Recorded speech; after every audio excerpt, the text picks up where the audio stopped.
Hello, hello, brothers and sisters. It's a new week. We are very happy to welcome you to our show titled Speak of Africa. We have a lot of news for you today.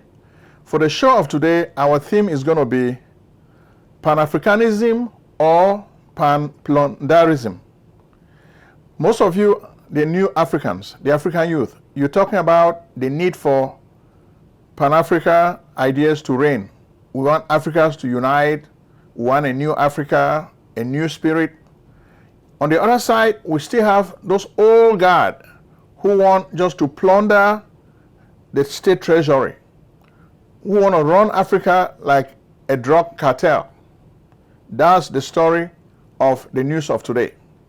We keep talking about democracy. There's no democracy in Africa, and that's what we're going to tell you with this show of today. The main story, you have the United Nations meeting, the General Assembly meeting in New York this week. Okay?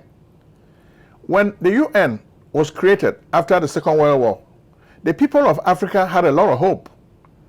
They thought the United Nations would change a whole lot of stuff, would make Africa more peaceful, there will be no wars. But so far, the United Nations has been an ineffective organization. The same can be said to the Organization of African Unity, which became the African Union. Yet, you have the African youth who dream of a better Africa, of a new Africa that has to be born.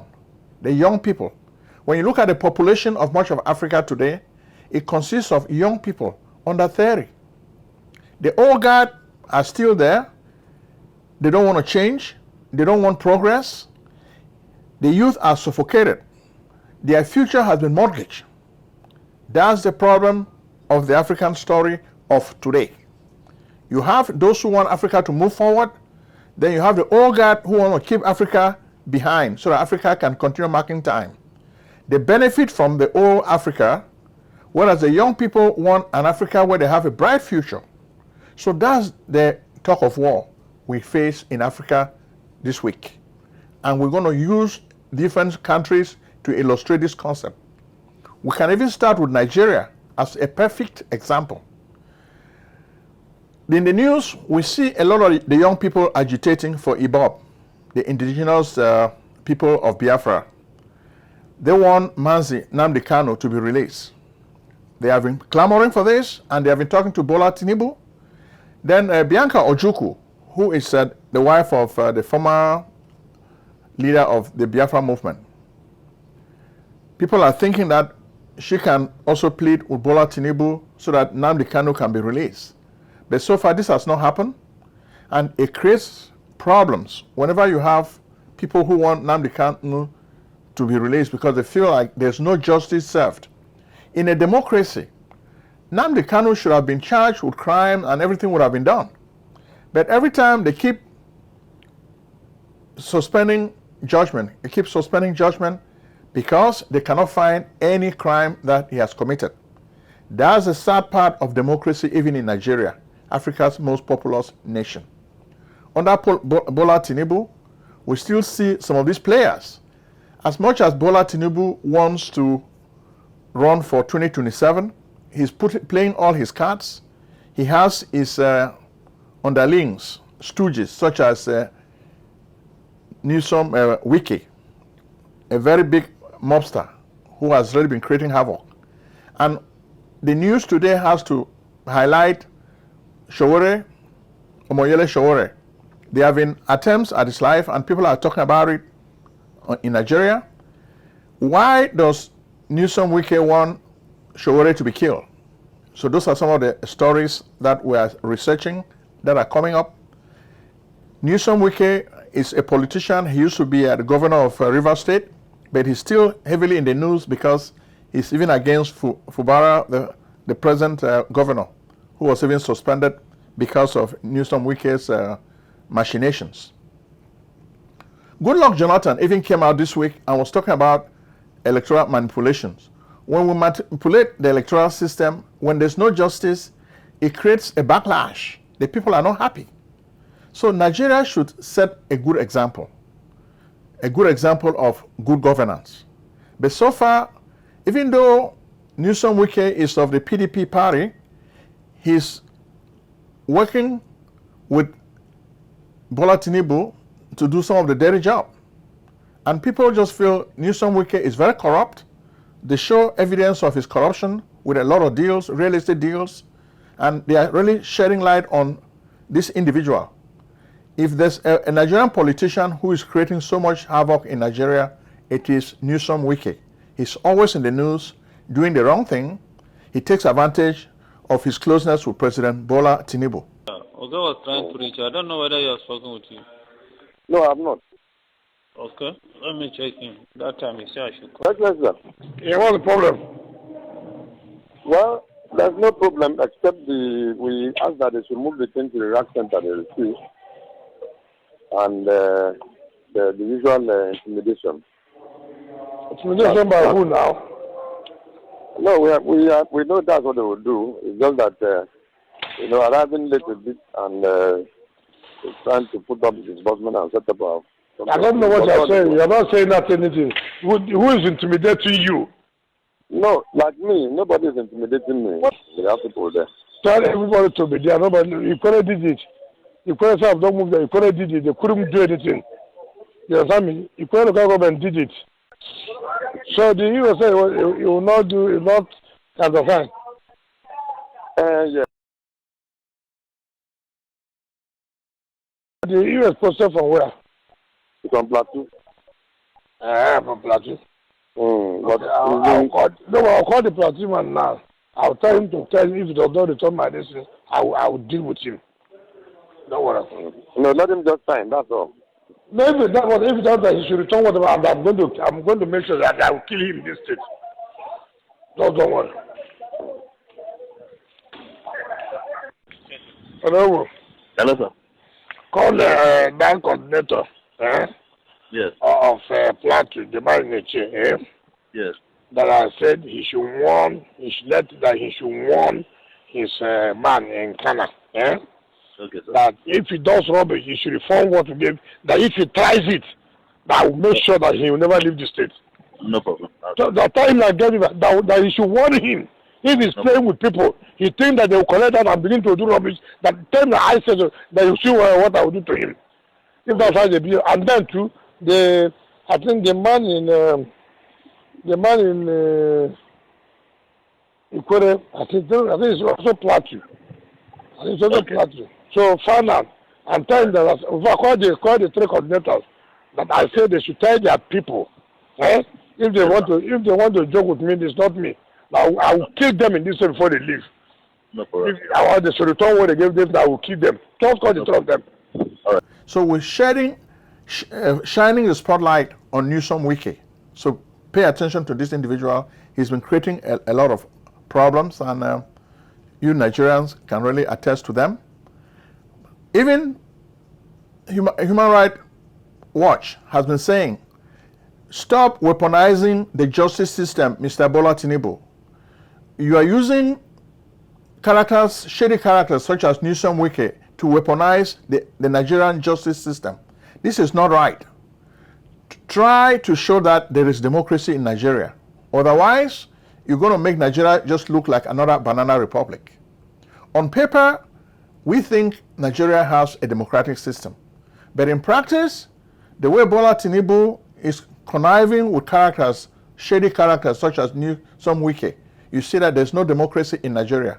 Why should you be plotting to kill, assassinate a political candidate? Nigeria says we're living in a democracy. We are free to speak. There's free speech. So why should Omoyele Sowore not have the right to free speech? That's a question a lot of young Nigerians are asking us to address.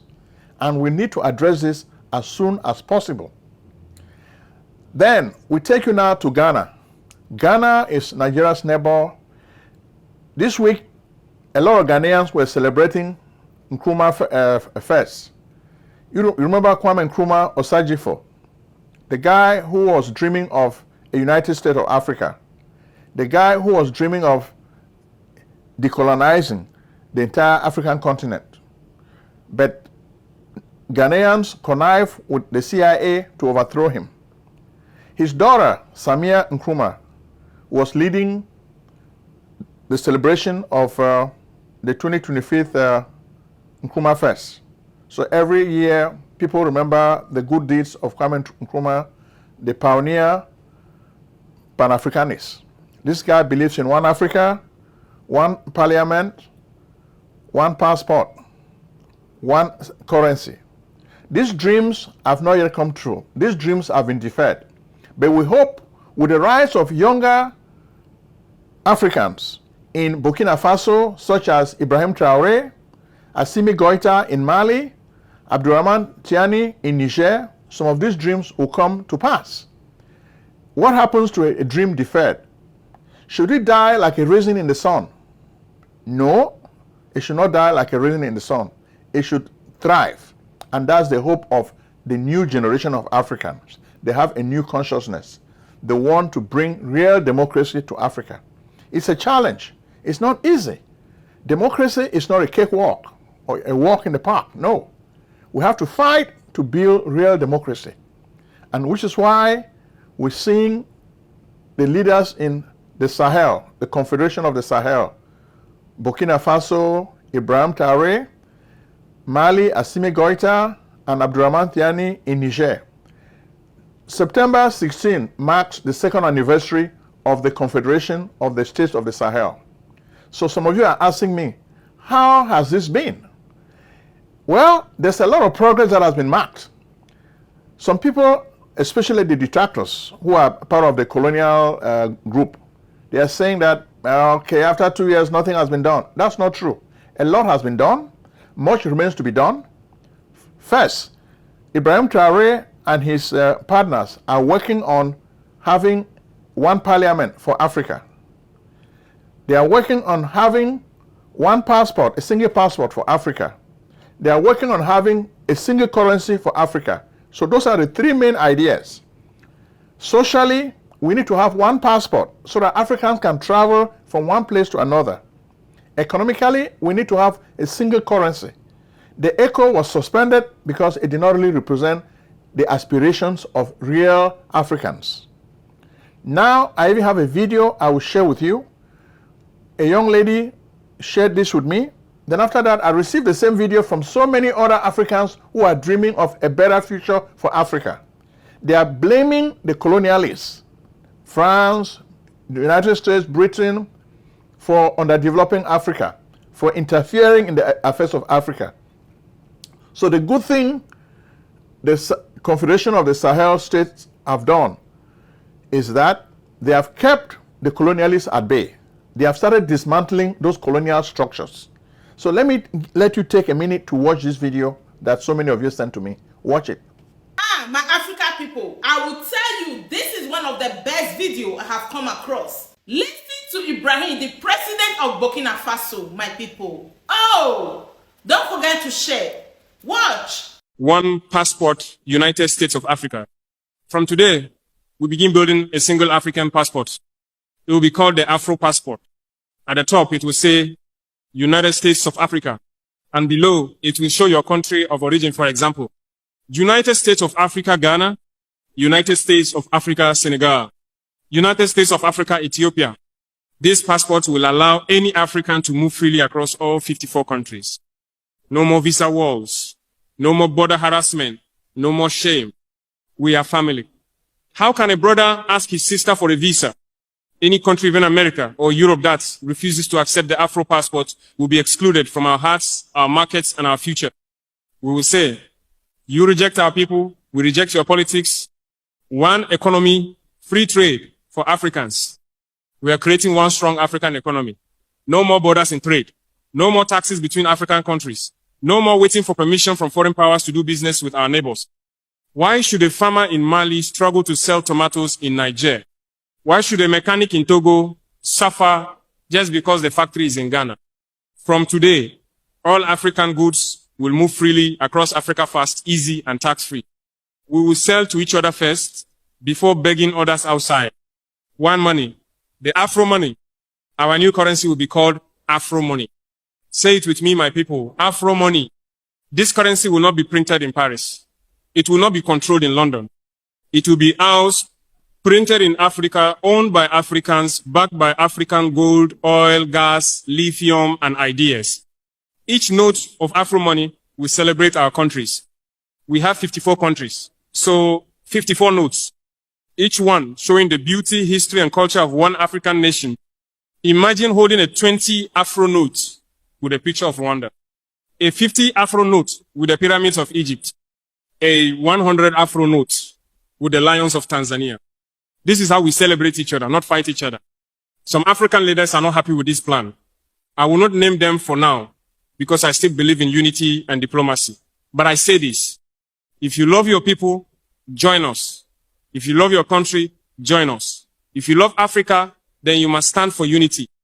We are not asking for charity. We are asking for dignity. We are not dreaming. We are doing. Let me ask you now, do you support the Afro Union? If you believe no African should suffer, again, stand with us. We are building a new Africa. Not tomorrow, not next year, but starting now. Let the wind carry our message from Cairo to Cape Town, from Dakar to Dar es Salaam. Africa is rising, and we are rising together.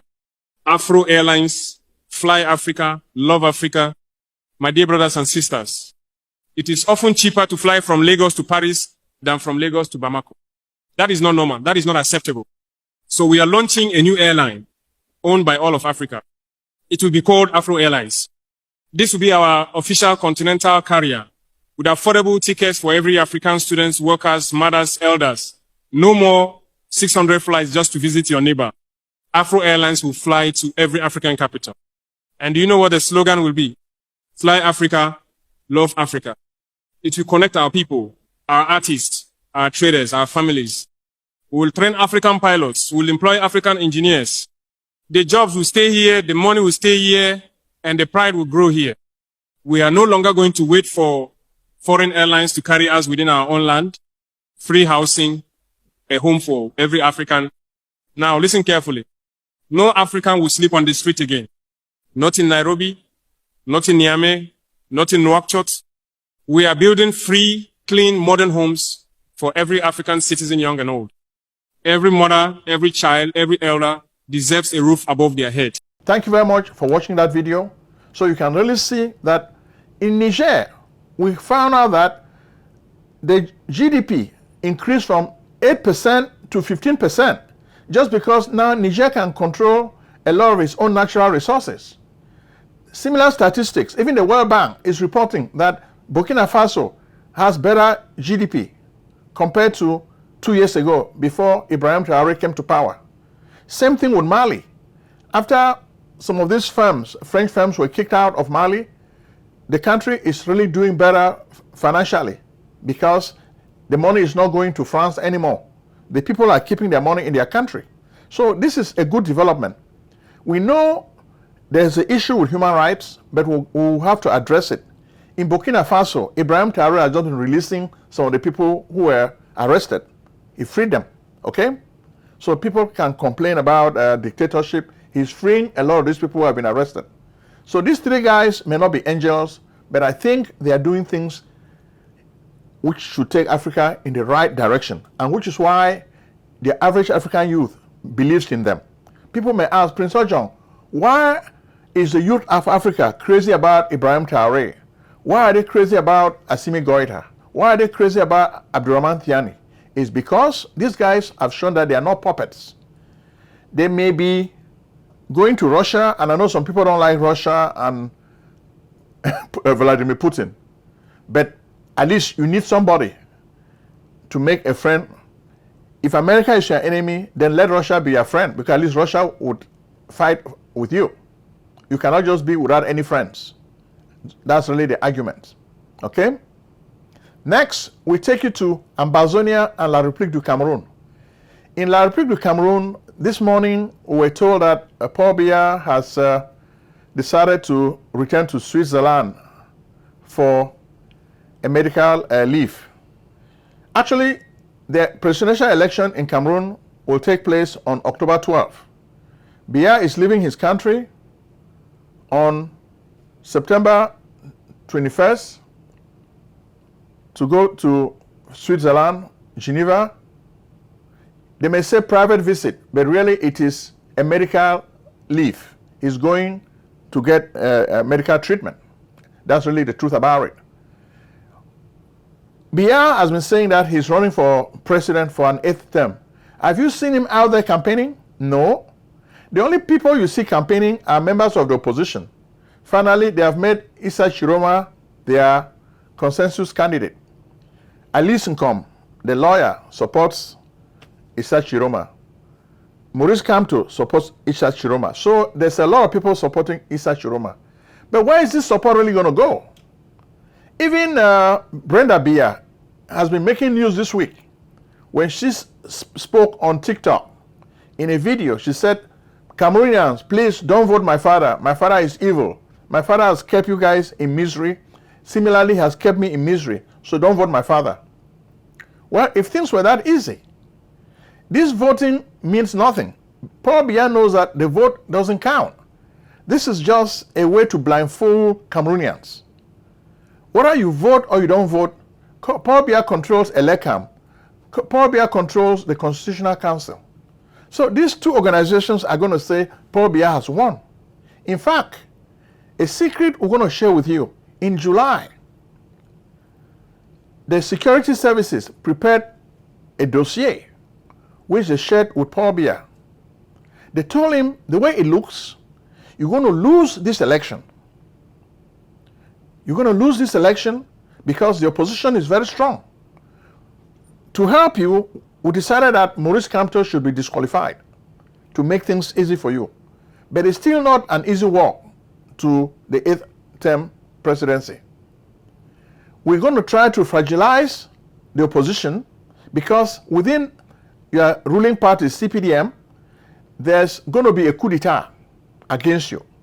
So in order to stave off this coup d'etat, we're going to do a few things to address the problems. So take it easy, we'll do the dirty job for you.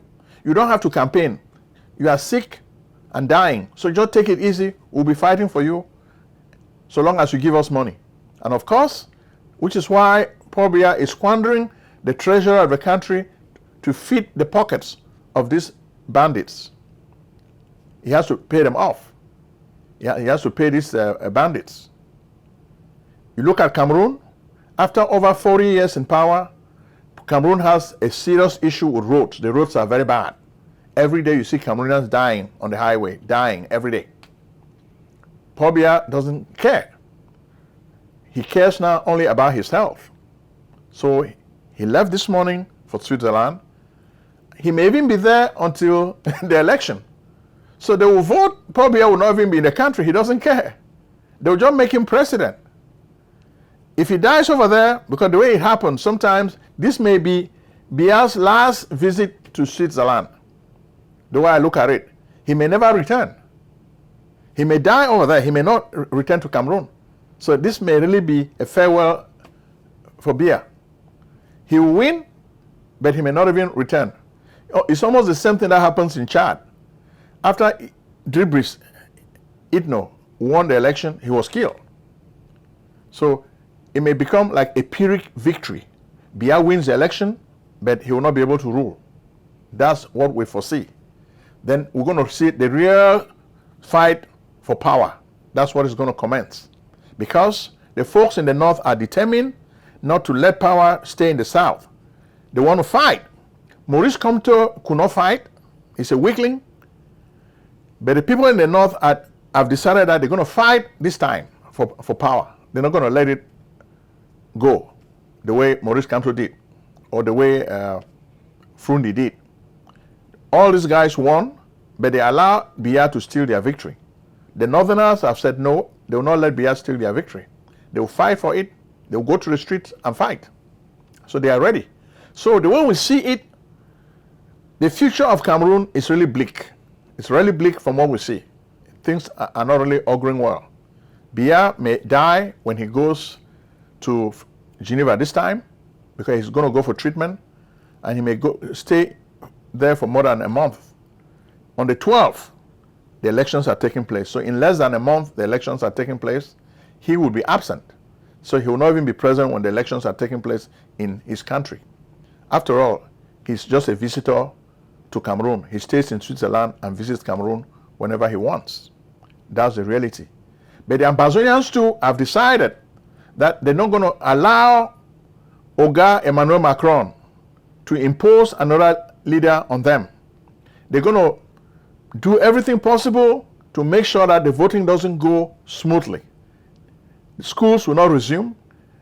Because they are implementing Ghost Town properly, everybody is staying home. People are afraid to come outside. So when you look at a lot of places in Ambazonia, every place is quiet. The guys know that the Ambazonian restoration fighters mean business. If you step out on Ghost Town days, they will handle you and you regret it. You regret why you ever came out. So they are enforcing the Ghost Town properly, which is what is making people to be afraid not to come outside. That's what is happening. Then of course, when we look at Guinea, Guinea is having a referendum. They have to choose a new constitution. How can you draft a new constitution without consulting civil society? This is exactly what Mamadi Doumbouya has done in Guinea. Since he seized power from Alpha Conde, he has been ruling the country as a dictator, a military dictator. Then now he wants to play the same game Brice Clotaire Oligui Nguema played in Gabon.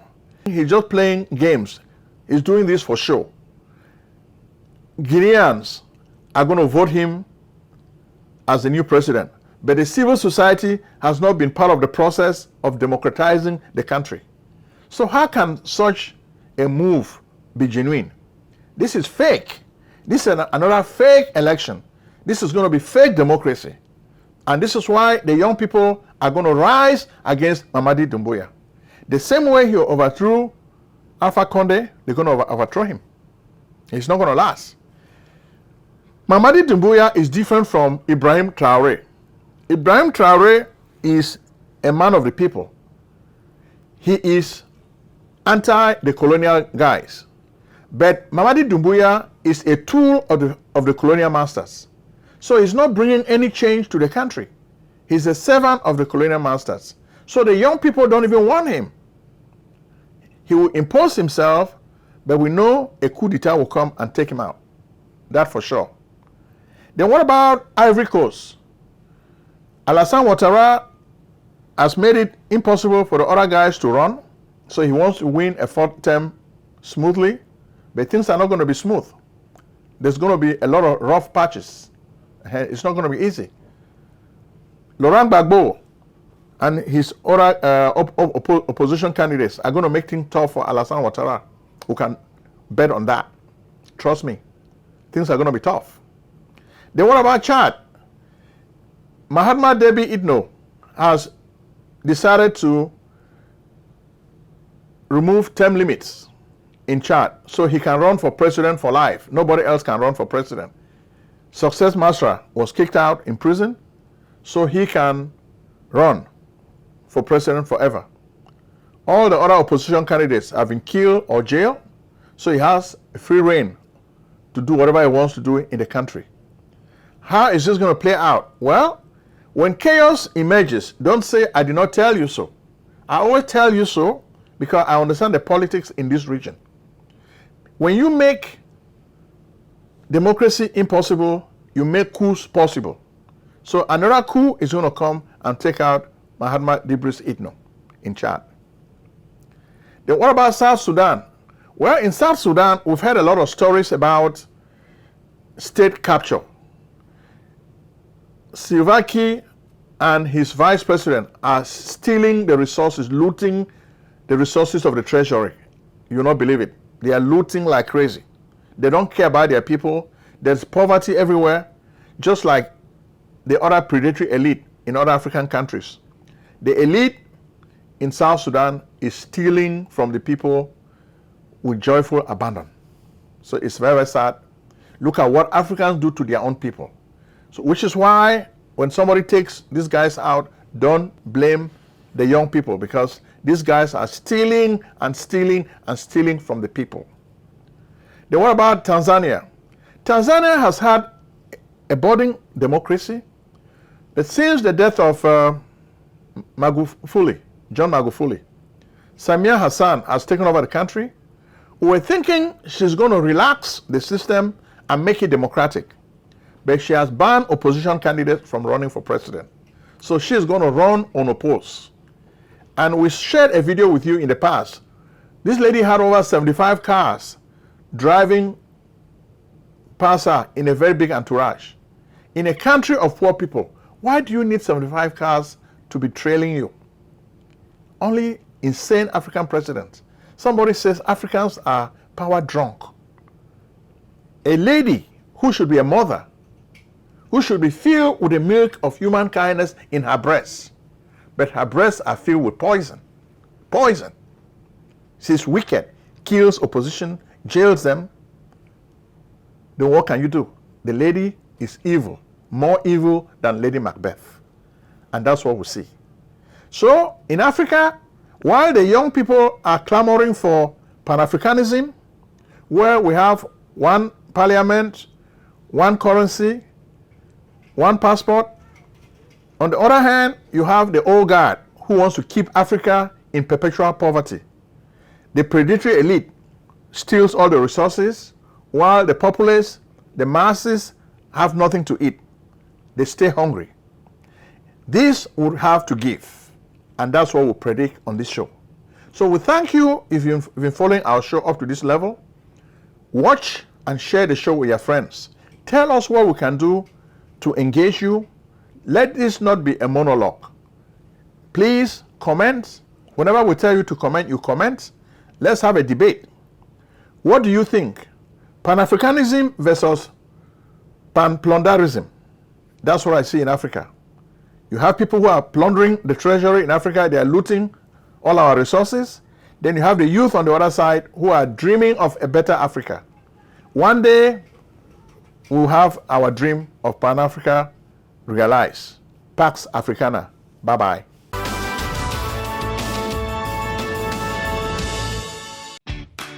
Do you need tax preparation services? We can help. Contact PJ Tax Service, America's only full-time income tax preparers. Like the good old doctor, we do not close our doors after April 15th.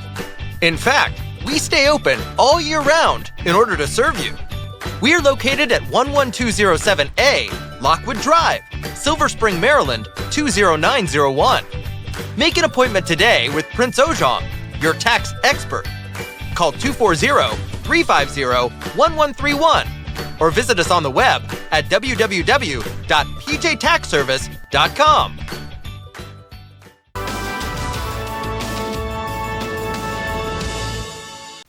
Selling a service or a product? Need buyers? Use the African Nation TV as a channel to reach many viewers. Act now and call Prince Ojong at 240-350-1131. That's 240-350-1131. Act today.